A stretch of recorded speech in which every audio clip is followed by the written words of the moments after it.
does tapping open a person more to their spiritual side? Does it open to the mystical side? And I think there's a lot of ways to get there, to get to having those kinds of openings. But one of the ways that tapping is so valuable is it can remove the blocks to coming into your full self. Welcome to Exploring the Mystical Side of Life with your host, Linda Lang. Hi, this is Linda Lang from ThoughtChange.com. Welcome to another edition of Exploring the Mystical Side of Life. If you enjoy our conversations, remember to subscribe, share with a friend. Today we are talking tapping. I have David Feinstein here with me. David is a clinical psychologist and an advocate for EFT tapping, emotional freedom tapping. Welcome, David. Thank you so much, Linda. Pleasure to be here.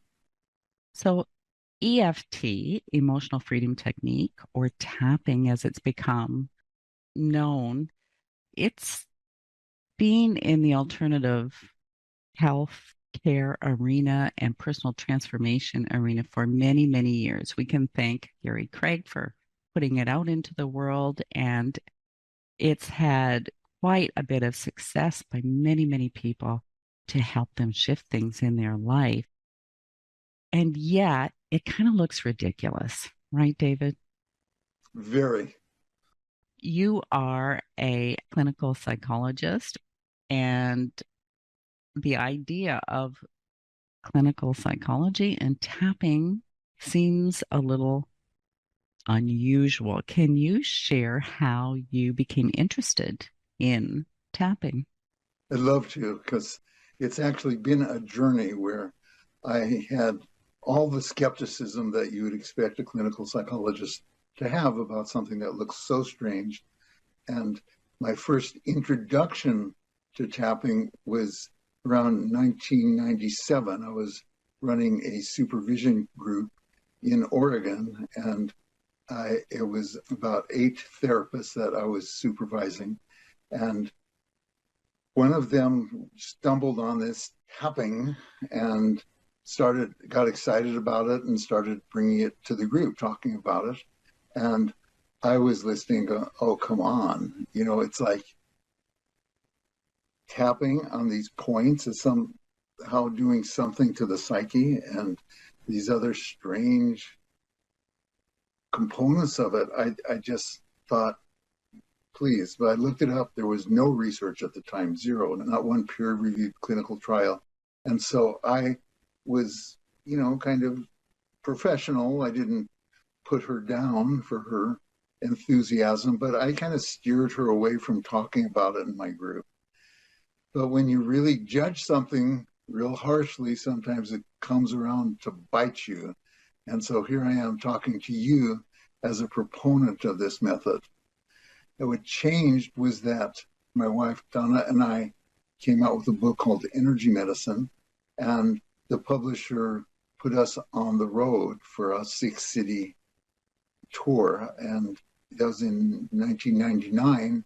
Now we've made more than 1,000 appearances, and it's 25 years later. So we're very excited about bringing this work to the world. But in the early days of our workshops, people would come, and about 15% of the people that come to Donna's workshops are psychotherapists. Since I was a therapist and I was working with Donna with energy work, they'd ask me about energy psychology, which is kind of the umbrella term that includes EFT, emotional freedom techniques, as you mentioned, but also other approaches that may work with the aura or with the chakras. So these energy psychology approaches, EFT has become by far the most popular. So they are asking me about it, and I don't know a thing about it. I just have my initial judgments, and I knew better than to go there. So I thought, okay, I totally need to learn something about this. And just as I'm thinking that, an opportunity emerges. We were doing a weekend workshop in a city where one of the participants came up to me at the end of the workshop and told me that she was a psychologist and that she And some of her colleagues would meet once a month, and they were meeting that Sunday night in a few hours. And their topic that evening was going to be these new tapping therapies. And I thought, okay, it's probably as good a way as any to get introduced to this, because if these psychologists are interested, maybe there's something more to it than I realize. And so I show up. It's being held at someone's house, and there's about a dozen psychologists. And one of the psychologists was learning this tapping and wanted to demonstrate it for the group. So he got one of his colleagues that was in the group to bring in one of his patients, who was a woman who had severe claustrophobia and was not responding to the treatment. So that was the setup, and the therapist and the client get in the middle of the room, facing each other in chairs, and the rest of us are in a circle around them, just watching. And it begins, and I'm kind of curious how he's going to start this and how he's going to introduce the method that seems so strange. But he doesn't introduce it right away. He starts off asking her a little bit about her history, and I'm very comfortable with that. That's a very good way, very sane way to start. Wasn't crazy yet. Then he asked her about her history trying to overcome it, and she tried everything she could think of, including working with a couple of different therapists, and nothing was touching it. And then he asked her to imagine one of the places that she was afraid to be in was elevators. They're closed, and they really triggered her claustrophobia. So he asked her to imagine being in an elevator and rate it from 0 to 10, with 10 being extreme anxiety, extreme reaction, and 0 being none at all. And she rated it at a 10. And I'm still comfortable, because that's a technique that I also use, and it's used in many therapies. I used it in what's called systematic desensitization. And so I thought, okay, this is kind of standard. This is good. But then he has her do these strange incantations of tapping on points on her skin and saying, fear of elevators, fear of elevators, fear of elevators, fear of elevators, fear of and I'm watching, I can't believe it. I mean, these are post-hypnotic suggestions that he's having her give herself. This is going to make it worse. It's going to kind of embed it for her. And so I'm sitting there wondering, is this malpractice? Am I obligated to report him? But after about 2 minutes of it, he asks her to give it another rating, and it's gone from a 10 down to a 7. And so I wonder what happened there. Just kind of observing, and he does another round. The tapping includes other strange things that she was doing with her eyes and counting and humming. But after another 2 minutes, it's gone down to a 5. And I'm wondering, can I believe my eyes or my beliefs? Then I get an idea, okay, I think I know what's happening. That this is a version of the Stockholm effect, where she's become affectionate towards him and does not want to embarrass him in front of his colleagues. And then he has her do another round. You tap on yourself in this method, and you say the words. And after that, it's gone back up to a 7. And so I'm thinking, I knew it wouldn't work. You know, these are just fluctuations you get when you're doing it in front of a group. But he asked her what she was thinking that caused it to go from a 5 back up to a 7. And she says, oh, I remembered a incident from when I was about 8 that I hadn't thought of for decades.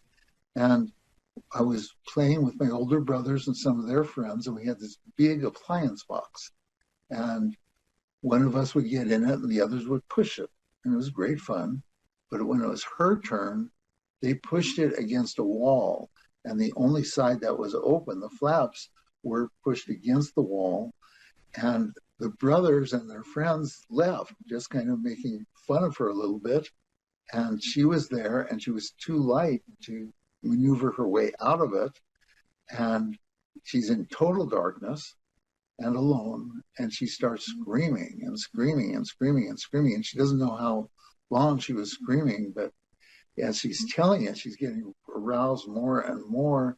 so that now she's clearly a 10, and the therapist just kind of meets her and has her begin to tap on points. And when someone's really in that kind of state of panic, then you don't need words. They're already there, and you just need to do the tapping. So he does the tapping until she's calmed down quite a bit. And then he introduces words such as, "This is terrifying. This is the most terrifying thing that ever happened in my life. I can't get out of this. I'm really trapped."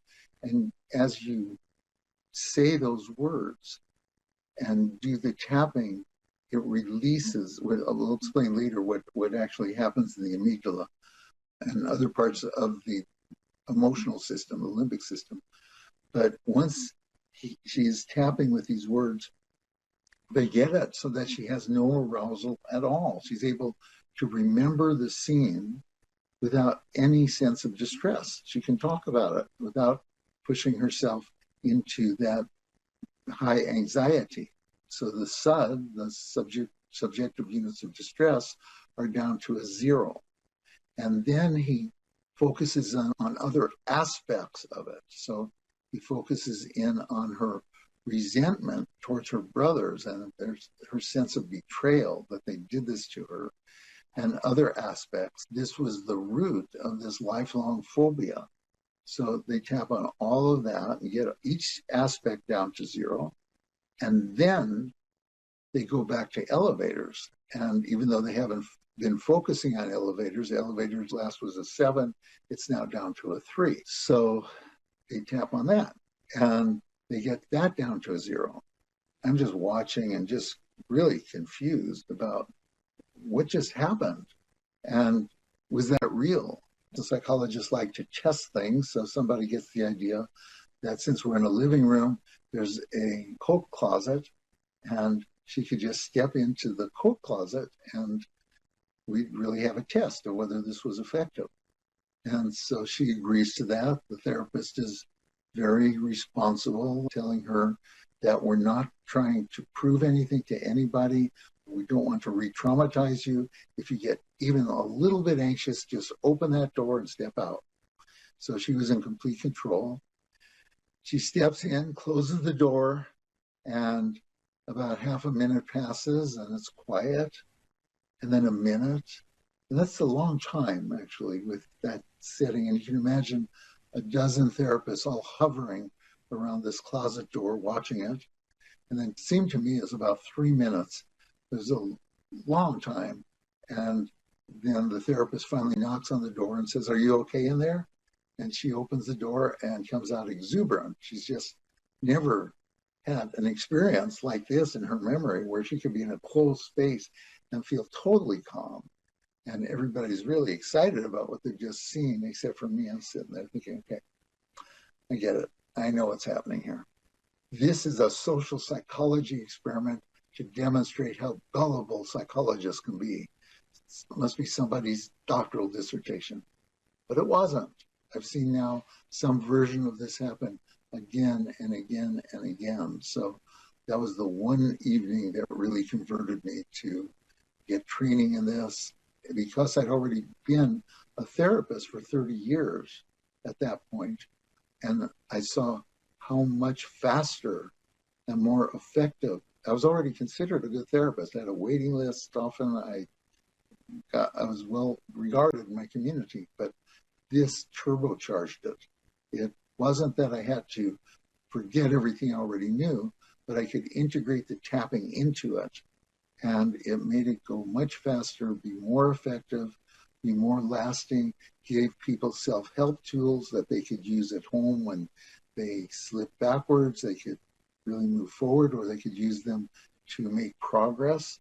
It wasn't always a one-session cure like that one, but often enough, you can do a tremendous amount in one session. So that was impressive. If you're working with a more severe kind of condition like PTSD or chronic depression, you're not going to get away with just 1 or 2 sessions, but you can immediately give people tools that give them some relief.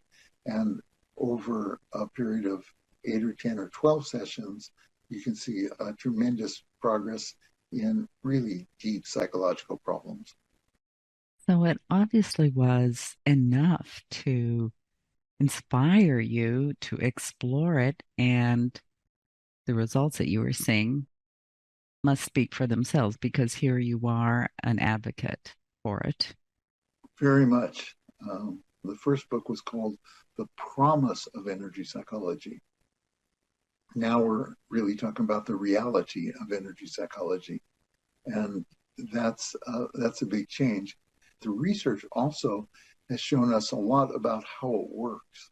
And that's a big piece because, like my first reaction, everybody's first reaction is, what could tapping possibly have to do with changing these deep emotional learnings and deep patterns and deep symptoms? There's more than 100 tapping books out there now. And we wanted to really give the field something new. I would love to unpack so many things. Let's start with how the tapping actually works because it does look kind of ridiculous, but you're tapping for the most part on meridians or acupressure points. So share with us how it works. That's a great question because it really goes right to the heart of people's skepticism. It's like that experience that I had.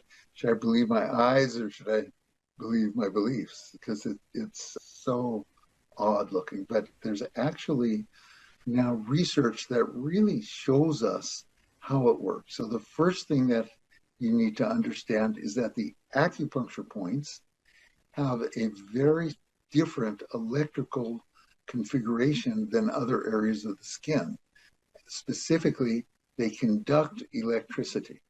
So that's the first thing. They have less electrical resistance, more conductivity. The second thing is that they, like many other areas of the skin, they have some large molecules. And when you apply pressure to those molecules, either by tapping on them or in acupuncture with needles or other means, but in our case, tapping on them, it starts a process that is called mechanosensory transduction. That's a big term, but what it means is that mechanical pressure is converted into electricity. It's called piezoelectricity. And that is not coming from energy psychology. That's known in physics and biology. So you have this tapping and these large molecules that are part of the acupuncture point being tapped, part of those cells, that creates an electrical current. So that's the second piece. The third piece is, well, okay, so you have an electrical charge, a signal. Where does that signal go? And where that signal goes is it goes to whatever part of the brain is activated. It becomes like a magnet, is activated by your words or what you're imagining. So for the woman who is thinking about an elevator, her amygdala goes into a threat response. And that activation draws the electricity of the acupuncture point to that area. Now, how does it get there? The way it gets there is very interesting because you mentioned that these acupuncture points are on what is called a meridian, and meridians are energy pathways. And one of the reasons that energy psychology and actually all of acupuncture has met with so much resistance by the most conventional of the conventional thinkers is that no one could find the meridians. They weren't in the nervous system. They weren't in the cardiovascular system. Where is this network that moves energy all around the body? And a study at Harvard quite a while ago, I think it was like 2002, using ultrasound, found a relationship between the connective tissue and the meridians, that the meridians run along the connective tissue, which is part of why they were so invisible. And connective tissue includes a lot of collagen. And collagen is a semiconductor, which means that that signal that you're tapping on can move up the meridian at the speed of electricity, which is much faster than if it was going along the nervous system, where it has to go from synapse to neuron to synapse to neuron to synapse. It goes. So you're tapping and it gets attracted by the part of the brain that's been activated. Now, what happens when it gets there? Well, in acupuncture, understanding is that the work of the acupuncture point is to do what is needed in the body. It's very holistic. It's very oriented towards giving balance. So if the amygdala is in this high threat response, you tapping and you're sending these signals that now are going to see that that threat response is out of balance. And so they're going to try and bring it back to homeostasis, back into balance. So they have a deactivating signal approach to it. So they are bringing it down. So that's why she was able in the tapping to so quickly become calm. And now she's able to think about the elevator or other enclosed space without going into the activation, without having the experience of terror, without reliving earlier experiences. So that's one piece of how it works. There's another piece that is also important, and this piece usually happens earlier in treatment, but as the session moves along and there's less activation, the problem-solving parts of the brain also come online. So the prefrontal cortex is maybe trying to figure out how to better manage the distress or how to better manage planning or anything that the executive functions. And so they are also attracting the acupuncture signals, which also are kind of recognizing that this is an activity that needs more juice. So it increases the activation. So it can decrease the activation in areas that are overcharged or increase activation in areas that need more energy, literally that need more blood. So problem solving. So it improves problem solving and management. So those are the basic steps that happen, but there's still another one. And the last one is called reconsolidation, which is that anytime you bring up a memory or a situation, you have a mental model that controls that area of your life. And that mental model usually doesn't change. As long as everything's the same, it doesn't change. Every time she rides in an elevator, she gets terrified. It just reinforces the mental model. Every time she thinks about an elevator, she gets terrified. It reinforces the mental model. But now she's thinking of being in an elevator and she's not feeling terrified. Wow, something really changed. That's the ingredient. That surprise is the ingredient for changing mental models, so that what the mental model predicts is not what happened. What the mental model predicts is not what happened, then the mental model reconsolidates. That is, it reforms itself so that you can very quickly begin to change these deep emotional learnings. And that's basically how I think that the tapping works. So, David, that's fine and dandy if you're tapping on an emotional issue or if you're tapping on perhaps a behavioral pattern.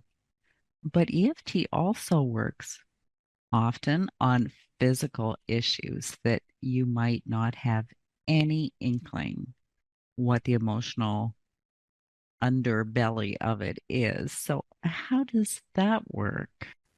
Well, it's exactly that emotional underbelly that you don't know about that is really helping drive that physical condition. And so by tapping, even if you're not aware that that's at play, it's still going to, in your brain, the processes are still going to be happening. So pain is a really good example because it's so effective with chronic pain. So you have chronic pain and you do the tapping on the pain and on the physical sensations of the pain. And as that decreases the pain response, it also is working at the emotional level so that you have all of that going on. There's more of an answer to your question. It's a very good question, which is I believe that beyond the emotions, that the body does respond to energy work in various ways. So if you are tapping on acupuncture points on the meridians that get the whole meridian system into a better flow. That impacts the physical structure. That a lot of illness, the signature of an illness energetically is often imbalances or blocks or disharmonies. And so by working with the meridians, you are really beginning to deal with that as well. So I've been surprised actually by how many conditions just tapping alone is able to help with. I'm more biased towards Donna's energy work, where she works with 9 different energy systems, whereas with energy psychology, we're really only working with the meridians. However, as I understand it more deeply, if you really change things and get better balance and flow on the meridians, that impacts the chakras, that impacts the aura. So these systems do have interplay with one another. So that becomes a bigger and much more complex dynamic. But we do see tapping working with issues that go beyond the emotional issues. And if I may also take it to the other side, does tapping open a person more to their spiritual side? Does it open to the mystical side? And I think there's a lot of ways to get there, to get to having those kinds of openings. But one of the ways that tapping is so valuable is it can remove the blocks to coming into your full self. It can remove the blocks. It can even cleanse the doors of perception in some ways as you remove those emotional blocks. So I think your program is beautiful. And I think, tapping isn't the only tool that you would want to use for going to those higher realms, but I think it can be a very valuable tool in that. Well, thank you, David. I appreciate that. I learned how to tap when Gary Craig was running his organization back in probably I don't know, the 80s maybe. One of the things that really tripped people up is how to get to the root cause and having maybe mediocre results if they didn't learn how to do that investigative work while they were tapping. So maybe there was a perception that there had to be some type of intuitiveness available. I kind of think maybe it's more self-awareness, because I think the unconscious mind gives you little tidbits as you're tapping of where to go next and where to go next. But I did see a number of people just kind of fall away from it because of that. And then there are many other people, obviously, who stuck with it. So I wonder what you would say to people about working on themselves and how to follow those breadcrumbs that their unconscious mind or their subconscious gives them to help fine tune what to tap on exactly. Yeah, another great question, Linda. Chapter 3 of our book is called The Detective Work, and it totally addresses that, because you're right, there are limits. You can only go so high unless you really do get to more root causes. And there's an expression, it's not only in energy psychology, but it's peeling away the layers of the onion. And one of the things to keep in mind is that whatever you see, if you can resolve it, something else, another layer of the issue is going to become evident for you. And that you may need to, and we wrote our book largely as a self-help book, but there are levels where you really need a coach or someone that has an outside perspective to really help you see where those layers of the onion are, because sometimes they're right there and you just don't know that they're there. But I do agree that there are many issues where it's important to go deeper. There are issues that are not available to memory, prenatal or early infancy, before language was formed, before there's any way to really have a detailed sort of vivid memory that you can understand.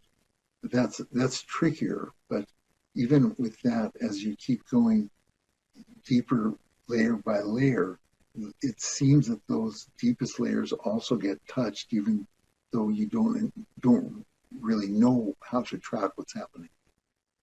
And I would like to say that there is a lot of work you can do on your own with this modality.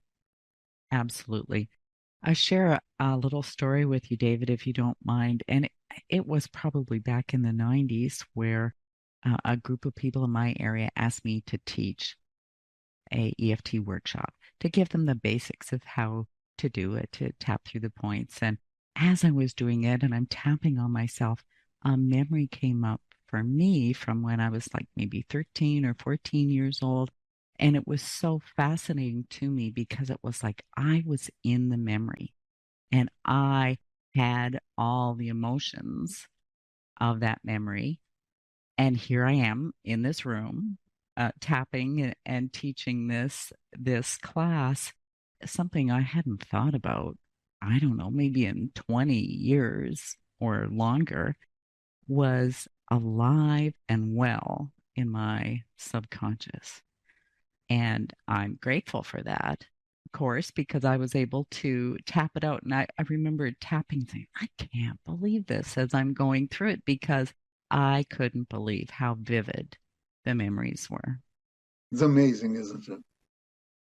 It totally is. It totally is. And back in those days, we had maybe slightly different protocol that we tapped, slightly different points. Maybe it was because it was a long form where all the finger meridians were included and the gamut point on the back of the hand and not the crown. So I'm curious as to why it shifted. There are hundreds of acupuncture points on the body, depending on the system that you're using. They were identified, thousands of years ago, and many of them have stayed consistent. The best story is that a mummy was found 5,000 years frozen high up in the mountains, and the mummy had tattooed on the skin certain points, and those points corresponded with acupuncture points that are used for digestion issues. And they did what's called a forensic analysis on the mummy and found out that this person had digestive issues. So many of the points, their understanding has not changed. But if you're only choosing 8 to 12 points, which is kind of what's most typical for EFT type tapping, you have a lot to choose from. And my opinion is that there are many sets of points that will work. Many practitioners will just stay with the ones that are taught in EFT, and those do evolve partially out of convenience, that it's more convenient to tap 12 points than 16 points, including all the finger points. One of Gary Craig's great contributions was saying, let's do what works. And so he was experimenting to just see what works. He inherited the method from Roger Callahan's thought field therapy and said that, Callahan's approach he felt was too complex. And he said there is a one size fits all approach. So Callahan might have a different set of points for grief and a different set of points for anger and a different set of points for shame, etc. But Gary said, okay, just this set of points is all you need. And then it evolved slightly, but it stayed pretty much with his original set of points. When Donna's MI, the book that you showed, The Promise of Energy Psychology, was written with Gary Craig. And Donna added a couple points to it that she felt are important, and he didn't object. The heart chakra, tapping on the heart chakra, and tapping on the seam, large intensity points that are on the seam of the pants between the knee and the hip. She thought that those points really accelerate things. So that became part of our way of doing it, but it's not necessarily the way that most other EFT practitioners use it. And can we talk a little bit about the importance of the setup statement?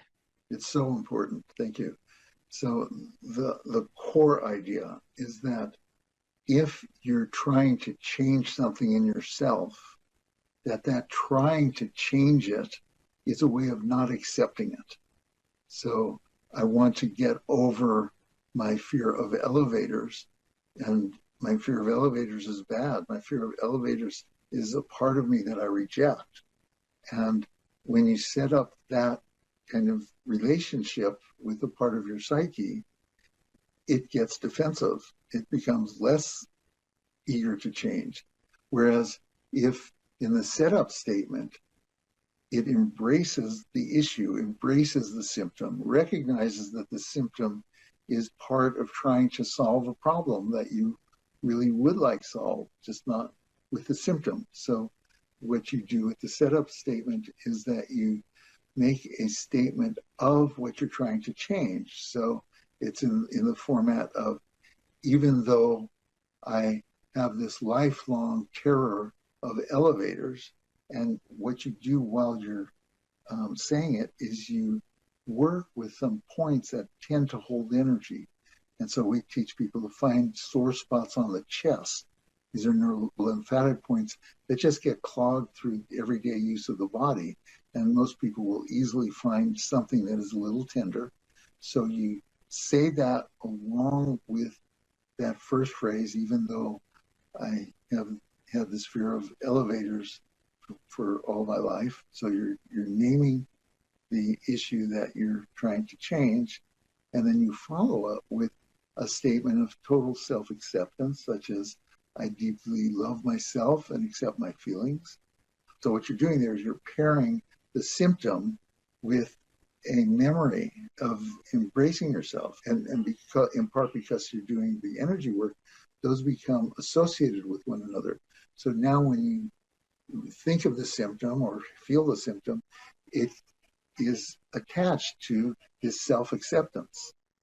And then as you do further work, you change the second part of it. So you look at the choices, for instance. So you might say, even though I have this fear of elevators, I choose to know that I am strong in many other areas of my life, and now I'm focusing on this area. So you're saying something that's affirmative, and you're really pairing again the fear with something affirmative, something positive. So that's what the setup statement does. And if you don't do the setup statement, does EFT still work? Well, any component can be dropped, but I think that you have a higher success rate if you use the setup statement. I think you have a higher success rate if you use what's called the 9 Gamut. I call it the integration sequence. But lots of people just tap.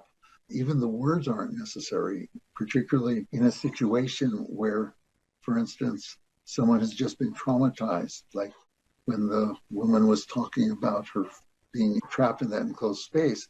She didn't need words. Right then, all she needed was the deactivation signals to go to her brain, which is already activated. So it just brings it down. So I think, yes, you can do it without the setup statement, and some people do, but I think the setup statement is pretty important.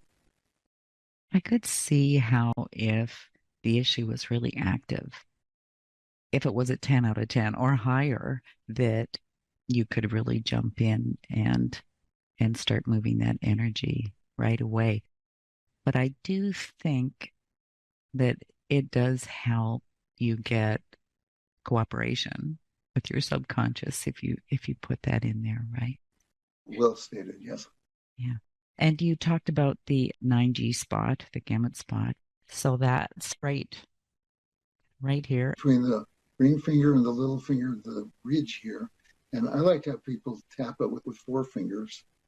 It's what's called a triple warmer point, and the triple warmer is the meridian that governs the fight-flight response, and it also governs habits. So it's a very powerful point. You know, the meridian goes along there, so you're tapping on several points. It's a powerful place to tap. And so you think that also helps with integration? Yes, I do. I do. And that what we use is humming, which activates the right side of the brain. Counting activates the left side of the brain. We use eye movements, which activate other areas of the brain. So you've been working real intensely and using the wording on your issue, then you pause and you just do like a brain cleanup so that when you go back to it, you're sort of like taking a deep breath and really gotten things ready for the next round. Perfect, perfect. David, I've had a look through your book, and to me, it is like a Bible for EFT. It's got everything under the sun, including some case studies. So, for anyone who would like to experiment with EFT or go deeper into their practice, it's a great resource. Where can we send people who might like to know more information? Thank you, Linda. We have a website that they can go to, www.energytapping.com. Perfect, perfect. Thank you for being my guest, David. Absolute pleasure, Linda. You asked really great questions. Thank you. And thank you for listening to this week's edition of Exploring the Mystical Side of Life. You will find all of our conversations on YouTube and your favorite podcast platform. Come visit me at thoughtchange.com. Explore other ways of energy medicine and how that might help you. That's it for this week. We'll see you again next time. Bye for now.